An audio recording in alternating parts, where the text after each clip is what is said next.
സ്വർണം കൊള്ളയടിച്ചിട്ടും മതിയായില്ല. അയ്യപ്പ ഭക്തരെ പിഴിഞ്ഞെടുക്കാൻ പിണറായി സർക്കാർ നടപടി തുടങ്ങി. ഇതര സംസ്ഥാന അയ്യപ്പ ഭക്തരുടെ വാഹനങ്ങൾ ലക്ഷ്യം വെച്ച് 7 ഇടങ്ങളിലാണ് 24 മണിക്കൂർ ചെക്ക് പോസ്റ്റ് സ്ഥാപിക്കുന്നത്. അയ്യപ്പ ഭക്തരിൽ നിന്നും പിഴ ഈടാക്കുക എന്നത് മാത്രമാണ് മോട്ടോർ വാഹന വകുപ്പിന്റെ ലക്ഷ്യം. അതിർത്തി കടന്നെത്തുന്ന ഭക്തരിൽ നിന്നും പെർമിറ്റ് ലംഘനമടക്കം പിടികൂടാനുമുണ്ട് നിർദ്ദേശം. മോട്ടോർ വാഹന വകുപ്പിന്റെ അതിർത്തി ചെക്ക് പോസ്റ്റുകളിലെല്ലാം 3 മാസത്തിനുള്ളിൽ അടച്ചുപൂട്ടണമെന്നാണ് ഗതാഗത മന്ത്രി കെ ഗണേഷ് കുമാർ പറഞ്ഞത് മാർച്ച് മാസത്തിലാണ്. ഇതിന് പിന്നാലെയാണ് ഭക്തരുടെ പണം ലക്ഷ്യമിട്ട് ചെക്ക് പോസ്റ്റ് ആരംഭിക്കുന്നത്.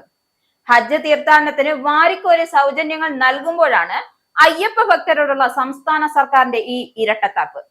ഇന്നു മുതൽ തീർത്ഥാടന കാലം അവസാനിക്കുന്നത് വരെ ചെക്ക് പോസ്റ്റുകൾ പ്രവർത്തിക്കും എന്നാണ് അറിയിപ്പ്. വയനാട്ടിൽ 2ഉം, കണ്ണൂർ, വാളയാർ, ഗോവിന്ദപുരം, ഗോപാലപുരം, വഴിക്കടവ് എന്നിവിടങ്ങൾ 1 വീതവും ചെക്ക് പോസ്റ്റുകളാണ് സ്ഥാപിക്കുന്നത്. ഇതര സംസ്ഥാനങ്ങളിൽ നിന്നും ലക്ഷക്കണക്കിന് ഭക്തരാണ് ഓരോ മണ്ഡലകാലത്തും അയ്യനെ കാണാനെത്തുന്നത്. ഇവരെ വെച്ച് എങ്ങനെയെല്ലാം ഖജനാവ് നിറയ്ക്കാമെന്ന കാര്യത്തിൽ മാത്രമാണ് ഈ പിണറായി സർക്കാരിന്റെ ശ്രദ്ധ.